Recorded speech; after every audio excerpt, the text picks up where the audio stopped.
तो 30 साल मिलिटेंट्स को पालते रहे डॉलर पकड़ने के लिए, हमारी गलती थी, हमें वो गलती माननी चाहिए, इस किस्म की बातें भी उन्होंने की थी। तब हमारे कई जान पहचान वाले जो हैं, जो मीडिया में भी हैं और दूसरे लोग भी पाकिस्तान से, उन्होंने कहा था इनका मीडिया में जाना बंद कर देना चाहिए, ये इंटरनेशनल मीडिया के सामने ना आए या इंटरनेशनल मीडिया पे बात ना करें, इस किस्म की चीजें भी हुई थी। हालांकि ये तो जो है बिलावल भुट्टो जरदारी ने भी कहा था कि हमारा एक पास्ट रहा है, और जो कि हालांकि हमारा पास्ट नहीं, हमारा प्रेजेंट भी वैसा ही है और शायद फ्यूचर भी ऐसा ही होगा, जो जो गलतियां हम पहले करते रहे।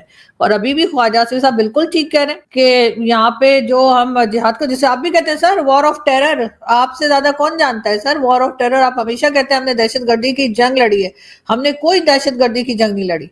हमने पैसे पकड़े थे और उसके बाद अपने लोगों को मरने के लिए छोड़ दिया।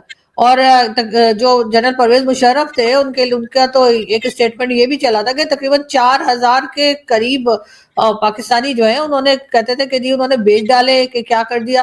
तो सर ये जो हम एक क्रेडिट लेते हैं ना कि जी हम टेररिज्म का शिकार हो गए हैं क्योंकि हमने वॉर ऑफ टेरर में हिस्सा लिया था, हमने वॉर ऑफ टेरर में हिस्सा नहीं लिया था। हमने बेसिकली अमेरिका की मदद की थी, अमेरिका को यहाँ से जगह चाहिए थी जिससे कि वो जाकर ड्रोन या कोई भी अटैक अफगानिस्तान में कर सके, और हमने वो पैसा पकड़ा। ज़िया-उल-हक के जमाने से ही जो अफगान वॉर का हिस्सा बने, तो बिल्कुल ये बात तो हमने बहुत बार कही है, आपके शो में भी कई बार ये बात डिस्कस हुई है और मेरे शोज में भी होती है और जगह भी लोग बोलते हैं। तो अब तो चले, अब तो आपके डिफेंस मिनिस्टर, यानी कि इस वक्त भी वो डिफेंस मिनिस्टर है, ऐसे नहीं कि चले गए, तो डिफेंस मिनिस्टर जो है सर, उनके वो अपनी अगर ये बात कह रहे हैं तो उनकी बात को कैसे इनकार किया जाएगा। ऐसा ना हो कि ये भी बाथरूम में गिर जाए, जैसे अभी आपके फॉर्मर आर्मी चीफ जो है वो बाथरूम में गिर गए बाजवा साहब। सुना है कुछ बताने वाले थे, उस बताने से पहले वो गिर गए। अब कहाँ तक है पता नहीं, लेकिन बहरहाल ये खबर भी फैली हुई है कि कोई सीक्रेट्स थे उनके पास जो वो लोगों को बताने वाले थे, तो वो बाथरूम में स्लिप होके गिर गए। तो ऐसा ना हो कि ख्वाजा आसिफ साहब जो है वो भी कहीं बाथरूम वाथरूम में ना गिर जाए। मेरा ख्याल है उनको आजकल बहुत एहतियात करनी चाहिए। इस किस्म की स्टेटमेंट देने के बाद कोई भी बाथरूम में गिर सकता है। बाथरूम जाने में एहतियात करनी चाहिए, बिल्कुल ना ही जाए तो अच्छा, कम ही जाए, और खास तौर पे पानी वानी से बचे। जी मैडम, आप समझती हैं कि ये जो जनरल बाजवा अपने घर में, वो आई थिंक की मॉर्निंग टाइम कहा जा रहा है कि 4 बजे 4:30 बजे वॉशरूम गए हैं, वहां स्लिप हो गए हैं और उनका सर लगा है।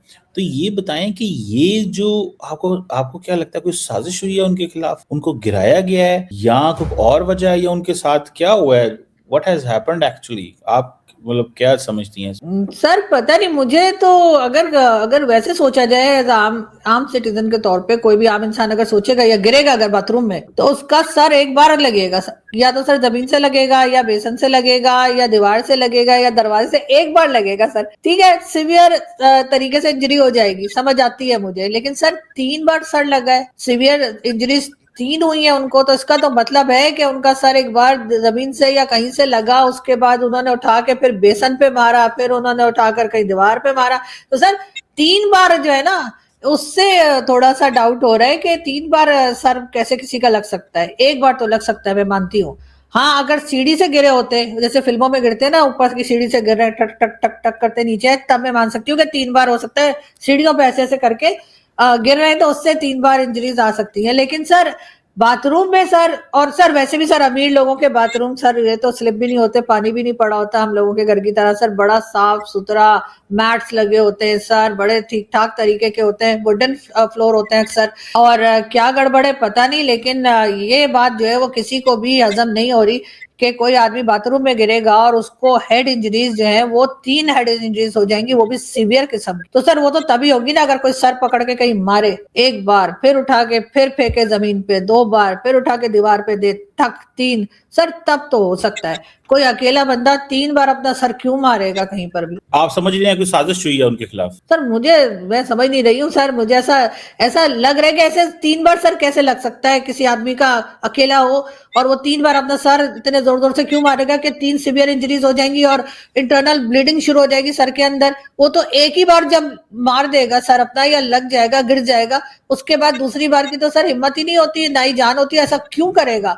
तो या तो सर मुझे लग रहा है कि सर कुछ ऐसे घुमा के किसी ने फेंका है, कुछ हुआ है पता नहीं, लेकिन पता नहीं सर, आई डोंट नो। और तो सामने सर सामने सर फील्ड मार्शल साहब का घर है, वो भी बचाने नहीं आए, सोचें तो। अच्छा, तो आप क्या समझते हैं क्यों उनको, अगर फॉर एग्जांपल अगर आपने ये जो कॉन्स्पिरेसी थ्योरी दी है कि उनका सर जो है वो 3 दफा लगा है, तो आप क्या समझते हैं कि कोई क्यों उनको मारना चाहता है, या क्यों उनको ये साथ ऐसा करेगा? सर जहां तक मैं पढ़ रही थी आज, लोग जो कुछ लिख रहे थे सोशल मीडिया पर और सब जगह जो बात हो रही थी, तो सर ये भी होता है कि सर हो सकता है उनके पास कोई सीक्रेट हो, है ना सर, तो हो सकता है वो सीक्रेट किसी को बताने लगे हो। तो और पहली बात तो ये कि मुझे तो यही हैरात हो गई कि बेचारे यहाँ कर क्या रहे थे, इसलिए कि सर हमारे तो कोई भी आर्मी चीफ रिटायरमेंट के बाद पाकिस्तान में रहते नहीं, अक्सर बाहर ही चले जाते हैं, तो अब यहाँ रह गए और उसके बाद हो सकता है सर कोई वैसी खबर कोई बताने लगे हो। सर आपको तो पता ही है कि इमरान खान के दो लोग थे जो इमरान खान को लेकर आए, मतलब खास, वैसे तो बहुत से थे लेकिन दो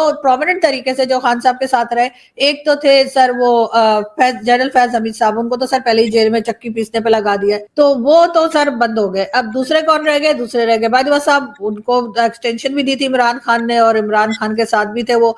तो सर मुझे लग रहा है सर यहाँ पर थोड़ा जो है ना दाल में कुछ काला है। आप समझती हैं कि उनको कोई मार देना चाहता है? नहीं सर, मारना नहीं चाहता सर, मारना नहीं चाहता सर, वैसे ही हल्की फुल्की, वो तो देखते ना हल्का फुल्का तशद्दुद, जो पिछले दिनों पंजाब गवर्नमेंट किसी के बारे में कह रही थी कि वो जो आदमी जिसकी वाइफ और बच्ची जो है वो गटर में गिर के मर गए थे, उनके उसको ले जाके पंजाब पुलिस ने मारा और कहा कि हल्का फुल्का तशद्दुद किया था। तो हल्का फुल्का तशद्दुद पता नहीं क्या होता है, लेकिन यानी हल्का फुल्का तशद्दुद इसी को कहते हैं कि कोई आदमी बाथरूम में गिर जाए और उसके बाद 3 बार उसका सर जो है बहुत सीवियर तरीके से कहीं पे लगे, तो सर ये तो सर है कि सर टेनिस की बॉल है कि वो ऐसे गिरे और फिर उठे, फिर गिरे, फिर उछले, फिर गिरे, सर ऐसे तो नहीं हुआ होगा ना। मैं समझ गया आप जो बात कर रही हैं। चले मैडम, वो जो भी हुआ, आपने वो जनरल बाजवा का जिक्र कर लिया, लेकिन सवाल तो हमारा असल यही है कि जो ख्वाजा आसफ ने बात की है, तो मैडम ये जो पाकिस्तान की फौज आजकल जो लड़ रही है, तो ये किससे पैसे पकड़ रहे हैं? तो कहाँ लड़ रहे हैं? मतलब आजकल ये जब ये टीटीपी से लड़ते हैं या बीएलए से लड़ते हैं, तो ये भी तो दहशतगर्द है ना। ये तो फॉर एग्जांपल टीटीपी है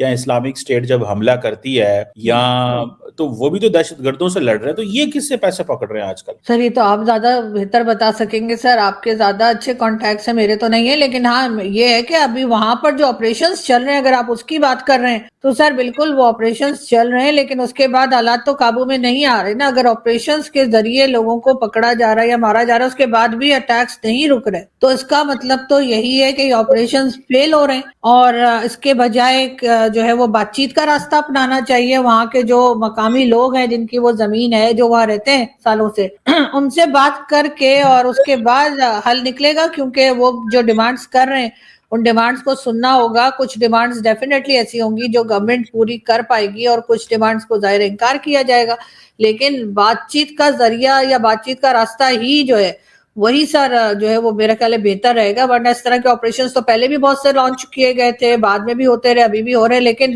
प्रॉब्लम ये है कि उसके बाद उसका हल कोई नहीं निकल रहा ना, उससे कोई फायदा नहीं हो रहा। अभी आप देखिए बलूचिस्तान में जो अटैक्स चले थे, कितने ज्यादा अटैक हुए, एक बड़ा नंबर जो है 12-14 पता नहीं क्या क्या बताया जा रहा है, तो वो उन्होंने सिर्फ ये बताया है बीएलए के लोगों ने कि हम यहाँ पहुंच सकते हैं। उसके बाद आपने देखा इस्लामाबाद में इमाम बारगाह के ऊपर जो अटैक हुआ, उसके ऊपर तो मौलाना फजलुर रहमान ने भी कहा कि वहां से फल फ्रूट नहीं आ सकता, रास्ता बंद है, हर तरह से बंद है, लेकिन वहां से टेररिस्ट आके यहाँ पर अटैक कर सकते हैं। और सर दूसरा हमारे आईडी कार्ड देखिए कि दुनिया खत्म हो गई, वहां पर इतने बड़ा ब्लास्ट जो किया गया इमाम बारगाह पे, सब खत्म हो गया, लेकिन आईडी कार्ड महफूज रहा और फौरी तौर पर इनको आईडी कार्ड मिल गया। अब ऐसा कौन टेररिस्ट होगा जो अपने जेब में पासपोर्ट और आईडी कार्ड लेके घूमता होगा कि मैंने यहाँ जाके फट जाना है, तो कम से कम इन लोगों को ये तो पता लगे कि मेरा आईडी कार्ड है और मैंने किया ये। तो सर यहाँ कई जगह पर गड़बड़, कई जगह पर नाकामी, कई जगह पे निकम्मापन जो गवर्नमेंट का नजर आ रहा है,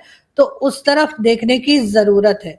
और इसी वजह से कह रहे हैं कि भाई लोगों से बात करें, डायलॉग करें, वरना इस तरह अब तो ये इस्लामाबाद तक ये चीज पहुंच गई। पहले तो केपीके और बलूचिस्तान में ये सब कुछ हो रहा था, और अब इस्लामाबाद के कॉर्नर तक अगर ये हालात हो गए हैं, तो इससे पहले कि और बढ़ जाए, इनको लोगों से बातचीत करनी चाहिए।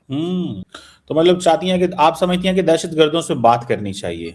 ये जो अगर बीएलए वगैरह पाकिस्तान की फौज पे हमला करे या लोगों को वहां पे होस्टेज बनाए टीडीपी जो है ये करती है, आप समझती हैं कि डायलॉग इज द वे, इनसे लड़ना नहीं नहीं चाहिए? नहीं, बीएलए से बात मत कीजिए बीएलए से बात। लेकिन जो बलूचिस्तान के मकामी लोग हैं, जिसमें डॉक्टर मारंग बलोच हैं और कई दूसरे लोग हैं जो प्रोमिनेंट तरीके से वहां पे एक्टिविस्ट हैं, वहां के जो कह लीजिए पॉलिटिशियंस हैं वहां के, वो लोग नहीं जो खुद फेडरल गवर्नमेंट ने बिठा रखे हैं सरफराज बुख्ती टाइप के, उनकी बात नहीं कर रही हूं मैं। वहां के जो असल मकामी लोग हैं जो वहां का भला चाहते हैं, जो सिर्फ बूट पॉलिश करके चीफ मिनिस्टर बन गए, उनकी बात नहीं हो रही। उन लोगों से बात करें जाकर, उन लोगों के जो इश्यूज हैं उसको सुने, और सिर्फ ये कह देना नहीं हम नहीं सुनेंगे या हम नहीं मानेंगे, ऐसे तो इशू हल नहीं होगा। फिर आप करी जाइए ऑपरेशन, जितने मर्जी लॉन्च कीजिए, उसमें जाहिर है हमारे जो सोल्जर्स हैं, जो आम सिपाही हमारा जो बेचारा अपनी जानें दे रहा है, उनके साथ मुझे बहुत हमदर्दी है, उनकी जानें भी जा रही हैं, दूसरी तरफ जो है वो भी। और वो जो कहते हैं ना कि जी ये जिन्होंने अटैक किया जी वो मुसलमान नहीं हो सकते, ये स्टेटमेंट फौरी तौर पे आ जाता है। इस बार भी तलाल चौधरी साहब ने कहा कि जी जिन लोगों ने इस्लामाबाद में अटैक किया है वो मुसलमान नहीं हो सकते। तो फिर कौन है वो? इनको पता है उनका रिलीजन, वो मुसलमान क्यों नहीं हो सकते? वो अल्लाह अकबर कह के जब फट रहे हैं तो वो मुसलमान नहीं है तो क्या है? तो हर जगह पर ये अपना जो है ना रिलीजन का चूरन बेचना बंद करें और लोगों से बात करें, उनके राइट्स उनको देंगे, तभी तरीके से देंगे, तभी तो ये तमाम चीजें रुकेंगी, वरना तो ये बढ़ती जाएंगी। ये हर बार आएंगे, अपना स्टेटमेंट देंगे, निकल जाएंगे। तो सर ये गड़बड़ चल रही है यहाँ पे। और अफगानिस्तान का नाम लेंगे, कभी कुछ करेंगे, तो भाई रोकिए ना। आपने तो हर तरह की जो एक्टिविटीज हैं, चाहे फ्रूट्स आ रहे हो, कुछ आ रहा, सब रोक दिया। तो ये टेररिस्ट कैसे अफगानिस्तान से टलते हुए आते हैं और आकर यहाँ पे ब्लास्ट कर रहे हैं? नहीं मैडम, वो आपने वो इंटीरियर मिनिस्टर को सुना होगा, वो कहता है कि बेसिकली ये वहां से ट्रेनिंग लेके आए हैं कि बिकॉज इस्लामिक स्टेट का जो मास्टरमाइंड है, दाइश का जो मास्टरमाइंड है, वो वहां पे है। तो he has been travelling to Afghanistan many times, ये बहुत दफा अफगानिस्तान गए हैं, और बॉर्डर तो भी बंद हुए हैं ना, पहले तो सब कुछ चल रहा था ना, तो और देन कौन सा बंद है बॉर्डर? मतलब तो सवाल तो ये है कि बॉर्डर तो हमारी तरफ से बंद है। जो 2600 किलोमीटर की टेरिटरी अफगानिस्तान की है, वो तो एक बंदा फौजी उन्होंने खड़ा नहीं किया हुआ वहां पे। अब बॉर्डर तो तब बंद होता है जब दोनों साइड से हो, और बॉर्डर तो वो बंद होगा जहां पे फॉर एग्जाम्पल अगर तोरखम है या कोई और दूसरे बॉर्डर है, वहां पे हमने जहां से ट्रांसपोर्ट गुजरती थी वहां पे कर लिया। आपको पता है मेजोरिटी जो अफगानी वहां से आते हैं पाकिस्तान, वो कौन सा बॉर्डर के रास्ते तक, गेट के रास्ते से आते हैं? वो तो पहाड़ों से चढ़ते हैं, 4 पहाड़ इधर चढ़े, 2 पहाड़ इधर चढ़े, पाकिस्तान एंटर हो गए।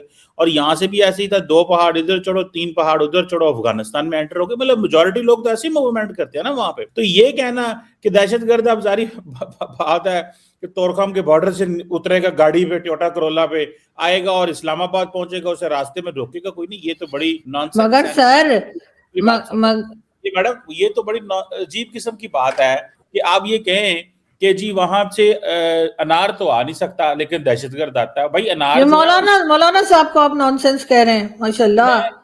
मैं मौलाना साहब को क्लिप भेजने वाली हूँ। सुने, मैं मौलाना को कम और उनकी बात को कोट करने वालों को ज्यादा कह रहा हूँ, क्योंकि आप जब किसी को कोट करते हैं तो it means you subscribe that model ना। जब आप किसी को कोट कर रहे हैं और उसको यूज कर रहे हैं एज एन आर्गुमेंट, ठीक है, टू सपोर्ट योर पर्सपेक्टिव, तो इसका मतलब यह है कि वो बंदा तो पीछे रह गया जो उसको इस्तेमाल करने वाला आर्गुमेंट को, इट मींस कि वो ये समझता है। तो आप ये समझती हैं मैडम कि दहशतगर्द जो हैं, जो इस्लामिक स्टेट के लोग हैं, वो फ्रूट और सब्जी की तरह आते हैं, जैसे यहाँ सामान जो उधर से आता है इधर से उस तरह आते जाते हैं। दहशतगर्द तो मैडम आपको पता है कि सर फिर ये नंबर 1 किस बात के, जो गवर्नमेंट, एक सेकंड बस आखिरी पॉइंट, जो गवर्नमेंट ने बहुत दफा वीडियोस दिखाई हैं कि बहुत सारे लोग ट्रैवल कर रहे होते हैं बीच में से, पहाड़ों से, और इधर आ रहे होते हैं, ऐसे भी मैडम होते हैं। और दूसरा, उसका मास्टरमाइंड वहां पे है। तो इस पे क्या कहेंगी कि 2600 किलोमीटर बॉर्डर, क्या अब पाकिस्तान की जिम्मेदारी तो नहीं है अकेले मैन करने की ना?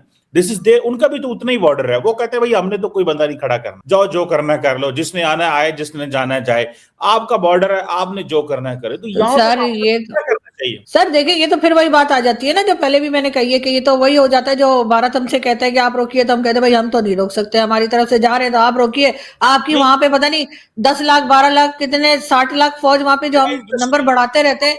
एक मिनट लेट मी कंप्लीट। तो वो तो जी आप जाने और आपका काम जाने, हम तो कुछ नहीं कर रहे सर। वही चीज यहाँ अफगानिस्तान में हो रही है। लेकिन बात सारी ये है कि जो हम पीस प्रोसेस का हिस्सा बनने जा रहे हैं ट्रम्प के कहने से, इजराइल और हमास के बीच में, तो सर हम अपने यहाँ तो पीस ला नहीं पा रहे, हमारे यहाँ तो वो दूसरा वाला पीस हो रहा है कि वो टुकड़े टुकड़े करके हमें डाला जा रहा है। पाकिस्तान में एक तरफ राज खुलने वाले थे और दूसरी तरफ बाथरूम में फिसल गया सबसे बड़ा नाम। दोस्तों, पाकिस्तान की राजनीति में इस समय ऐसा तूफान उठा है कि इस्लामाबाद से लेकर लाहौर तक चर्चा ही चर्चा है। पहले बात करते हैं ख्वाजा आसिफ की। पाकिस्तान के रक्षा मंत्री ने ऐसा बयान दे दिया जिससे पूरी नेशनल असेंबली सन्न रह गई। उन्होंने कहा, अमेरिका ने पाकिस्तान को टॉयलेट पेपर की तरह इस्तेमाल किया और फिर फेंक दिया। अब सोचिए, ये शब्द किसी विपक्षी नेता ने नहीं बल्कि खुद सरकार के बड़े मंत्री ने कहे हैं। इस बयान के बाद सवाल उठने लगे, क्या पाकिस्तान अपनी पुरानी नीतियों को खुलकर मान रहा है या ये अंदरूनी लड़ाई का संकेत है? अब आता है असली ड्रामा। खबरें आ रही थीं कि पूर्व आर्मी चीफ जनरल बाजवा कुछ बड़े राज खोलने वाले थे, लेकिन अचानक खबर आई वो बाथरूम में फिसल गए। जी हां, बाथरूम में गिरने से चोटिल हो गए। अब सोशल मीडिया पर सवालों की बाढ़ आ गई। क्या ये सिर्फ हादसा था या टाइमिंग कुछ ज्यादा ही इंटरेस्टिंग है? और फिर एंट्री होती है पाकिस्तान की चर्चित पत्रकार आरजू काजमी चीमा। उन्होंने इस पूरे मामले पर तंज कसते हुए ऐसे कमेंट किए कि सोशल मीडिया पर लोग कहने लगे ये तो ऊपर वाले का इशारा है। उनकी मुस्कुराहट और व्यंग ने पूरा नैरेटिव ही बदल दिया। अब पाकिस्तान में चर्चा ये नहीं है कि कौन गिरा, बल्कि ये है कि कौन किसे गिरा रहा है। एक तरफ मंत्री का विस्फोटक बयान, दूसरी तरफ पूर्व जनरल का रहस्यमयी गिरना और तीसरी तरफ पत्रकारों का तंज। दोस्तों, पाकिस्तान की राजनीति में ड्रामा कभी खत्म नहीं होता। अब देखना यह है आगे कौन सा राज खुलेगा और कौन फिर फिसल जाएगा।